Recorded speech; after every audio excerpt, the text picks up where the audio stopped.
ಕರ್ನಾಟಕದಲ್ಲಿ ಸಿದ್ದರಾಮಯ್ಯ ಸಾಹೇಬ್ರನ್ನ ಯಾರೇ ಮಾತಾಡಿದ್ರು ಫಸ್ಟ್ ಡಿಫೆಂಡ್ ಮಾಡ್ಕೊಂಡವ್ ನಾನು. ಅದಕ್ಕೆ ಪ್ರತಿಫಲವಾಗಿ ಪ್ರತಿಪಕ್ಷದವರು ಒಂದು 3-4 ಡಿಫಾಮೇಷನ್ ಕೇಸ್ ಹಾಕಿದ್ದಾರೆ. ಇನ್ನು 30 ಹಾಕಿದ್ರು ಸಿದ್ದರಾಮಯ್ಯನವರೇ ನಮ್ಮ ಮುಖ್ಯಮಂತ್ರಿಗಳು. ಯಾಕೆ ಹೇಳ್ತಾ ಇದ್ದೀನಿ ಅಂದ್ರೆ, ಒಬ್ಬ ಸಾಮಾನ್ಯ ಹುಡುಗ 2 ಬಾರಿ ಮುಖ್ಯಮಂತ್ರಿ ಆಗೋದು, ಪಂಚಾಯತಿ ಮೆಂಬರ್ ಆಗೋದು ಕಷ್ಟನಾ?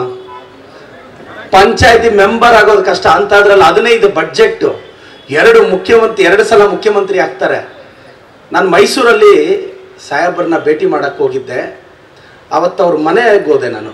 ಅಂದರೆ ಅವ್ರ ಬಾಡಿಗೆ ಮನೇಲಿರೋದು, ಇನ್ನೂ ಸ್ವಂತ ಮನೆ ಈಗ ಕಟ್ತಿದ್ದಾರೆ. ಆ ಮನೆ ಬಾಡಿಗೆ ಮನೆಗೆ ಹೋಗಿದ್ದೆ. ಅಣ್ಣ ಚಿಕ್ಕ ಮನೆ ಅಣ್ಣ, ತುಂಬ ಚಿಕ್ಕದು. ಈ ರಾಜ್ಯದ 15 ಬಡ್ಜೆಟ್ ಮಂಡಿಸಿದವರು ಇವತ್ತು ಒಂದು ಆಸ್ತಿ ಮಾಡಿಲ್ಲ, ಆಸ್ತಿಯಿಂದ ಓದೋರಲ್ಲ, ಕುಟುಂಬ ರಾಜಕಾರಣ ಮಾಡಿದವರಲ್ಲ.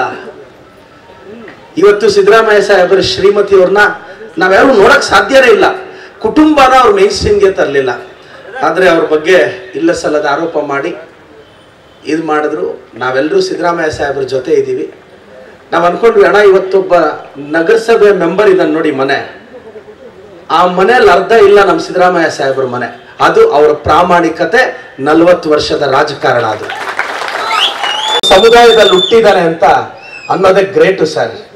ಒಬ್ಬ ವ್ಯಕ್ತಿ ನೋಡಿ, ಕುಲದಲ್ಲಿ ಒಬ್ಬ ಒಳ್ಳೆಯವನು ಹುಟ್ಟಿದ್ರೆ, ಇವತ್ತು ನಾನು ಘಂಟಾಘೋಷವಾಗಿ ಹೇಳ್ತೀನಿ, ಕರ್ನಾಟಕದಲ್ಲಿ ಕುರುಬರ ಸಮುದಾಯಕ್ಕೆ ಗೌರವ ಬರಕ್ಕೆ ಕನಕದಾಸರು ಎಷ್ಟು ಮುಖ್ಯನೋ ಸಿದ್ದರಾಮಯ್ಯನವರು ಅಷ್ಟೇ ಮುಖ್ಯ.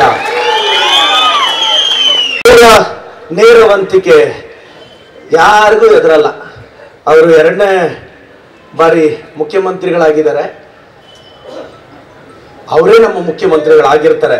ಕನಕದಾಸರು ಒಂದು ಮಾತು ಹೇಳ್ತಾರೆ, ಕನಕನನ್ನ ಕೆಣಕ ಬೇಡ, ಕೆಣಕಿ ತಿಣುಕ ಬೇಡ ಅಂತ. ಸಿದ್ದರಾಮಯ್ಯನನ್ನ ಕೆಣಕ ಬೇಡ, ಕೆಣಕಿ ತಿಣುಕ ಬೇಡ ಅಂತ ನಾನು ಹೇಳ್ತಾ ಇದ್ದೀನಿ.